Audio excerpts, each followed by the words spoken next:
I'm Amy Quinn from APTV, and we're here interviewing two captains from the Asbury Park Championship debate team.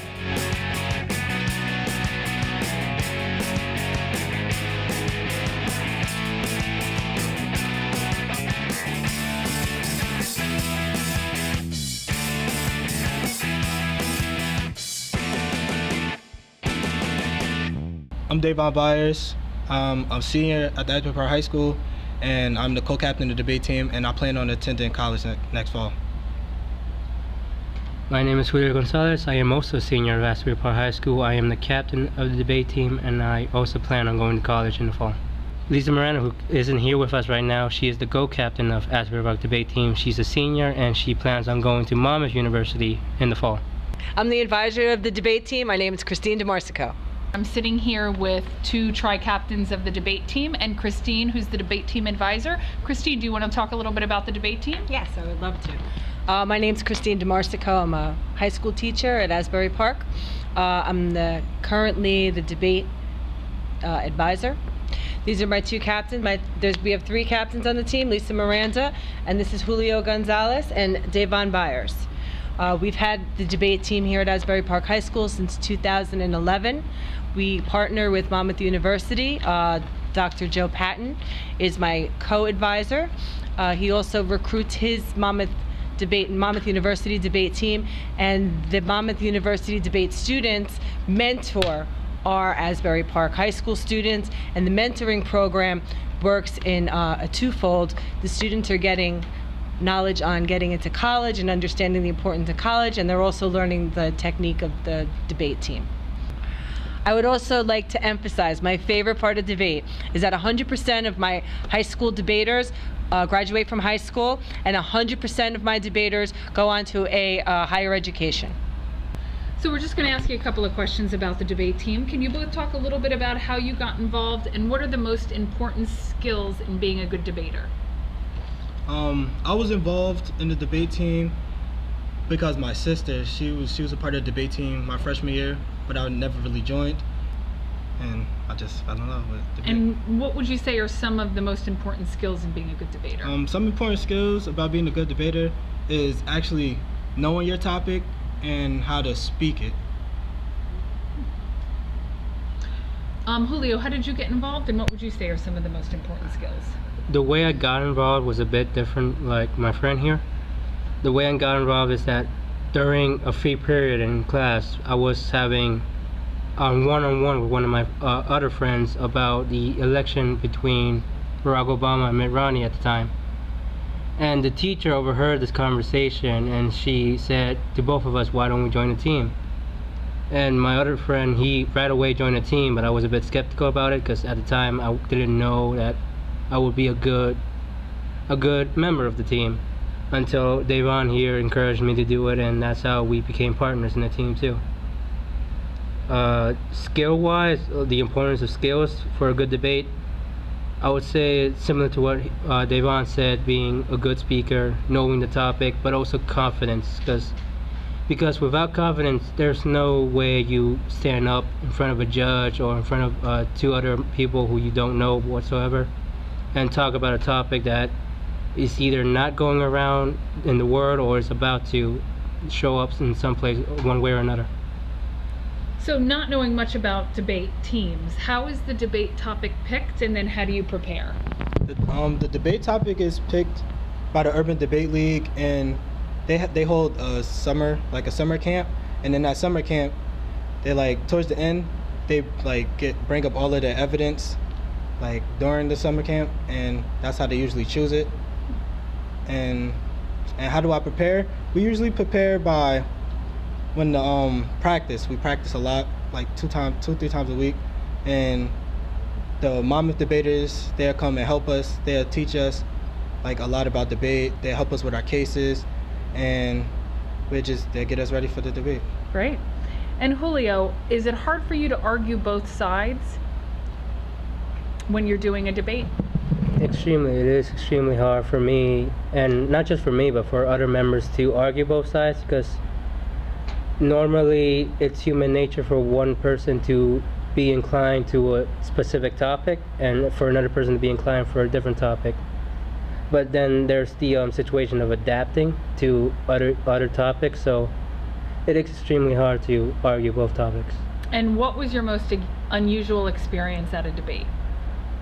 Personally, I never had an unusual experience, but the way that some other debaters debate, their style of speaking and the way they debate is pretty unusual. Some decide to listen to music while they speak. Some decide to rap out the words, or even sing to them.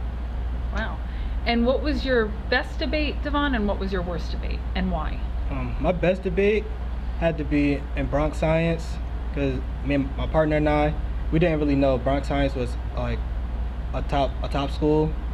So when we went in there, we kind of like debated as us, and when we came out, we won, and we didn't know they were like a top school.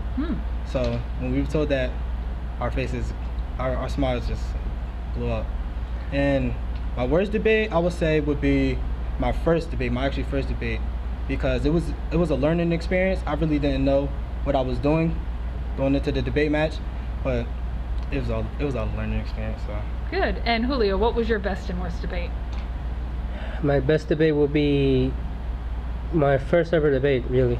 Really? Yeah, because, well, I lost the first ever debate, but it was the best for me because I realized that I had a talent for debating, and I could speak really well. I never really much took the time, like other people most do, to listen to themselves speak, or to, like, when I'm giving an essay or presentation, I don't really pay attention to what I'm saying.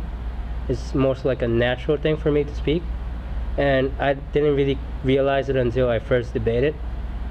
And even though I lost, it was a good experience for me because I learned that debating was something that I could do and maybe eventually make a career out of it, or just whatever I decide to do with it. And what was your worst debate? My worst debate would be last year, my sophomore year, around the second round of the match, where the opponent had his evidence was all wrong dated. The dates were wrong on the evidence they were providing. And once I started to correct them upon the dates, they got really defensive about it. And during the cross-ex, which is a period of questioning, we extended past the 5-minute mark, just arguing about the dates and arguing how the way they used their notes wasn't right, because the dates were wrong and they were getting false information.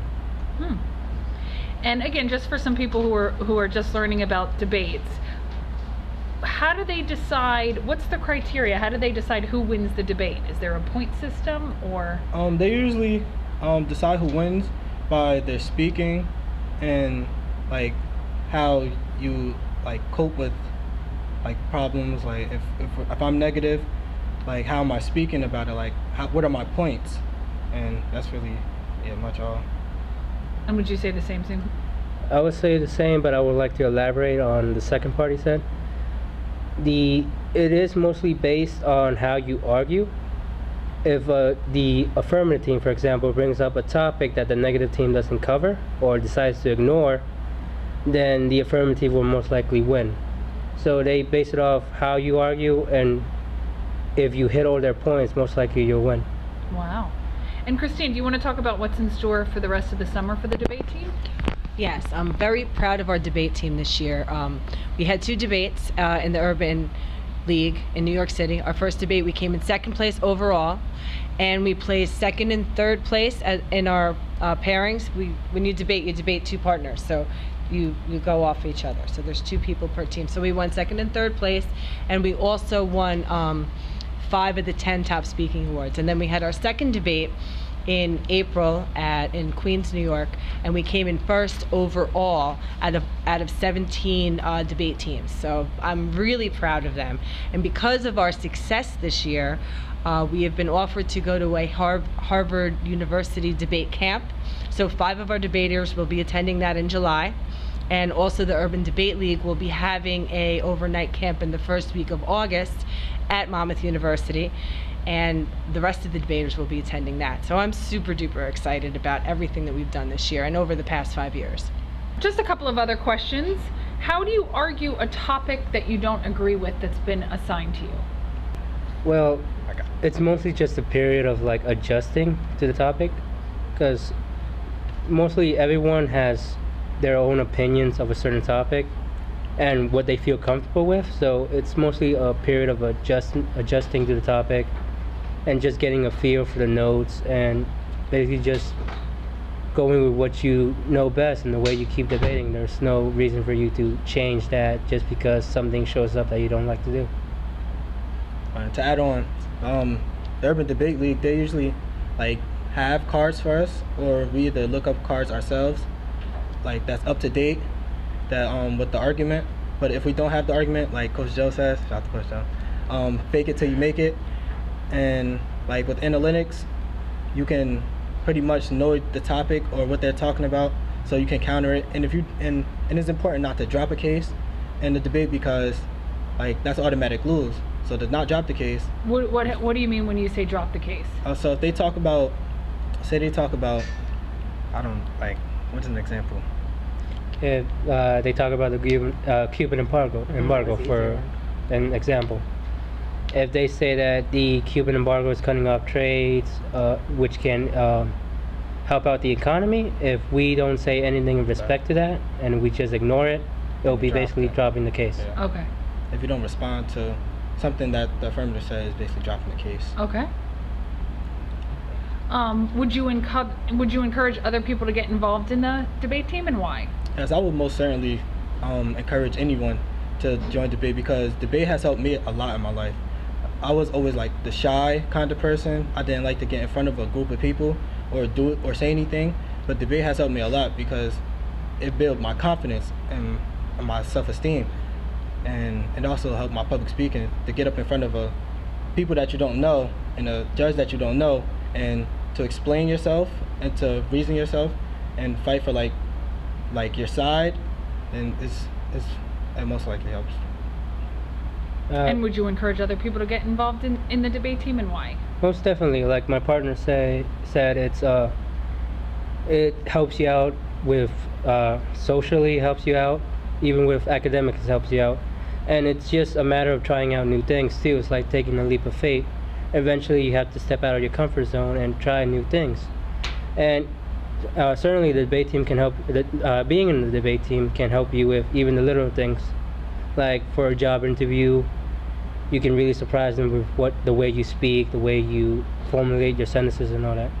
So even for a little situation, it's really helpful too. Great. And you mentioned academically. How has the debate team helped you academically? Oh, it has helped a lot. Like say you have like a speech in school for English or public speaking, it helps a lot to get in front of your class and speak and actually be able to speak well. So debate, that's how it helps. It helps with presentations as well, and it also helps with just writing an essay in general. From what I noticed, that I used to just write essays that were straightforward to the point and only included things that I needed to include, but lately I've been writing essays that included more stuff, were a bit more complicated in the message they were trying to send and all that. So from speaking to even just writing, it can help you out a lot. Great. Thank you so much for talking to APTV. Thank you.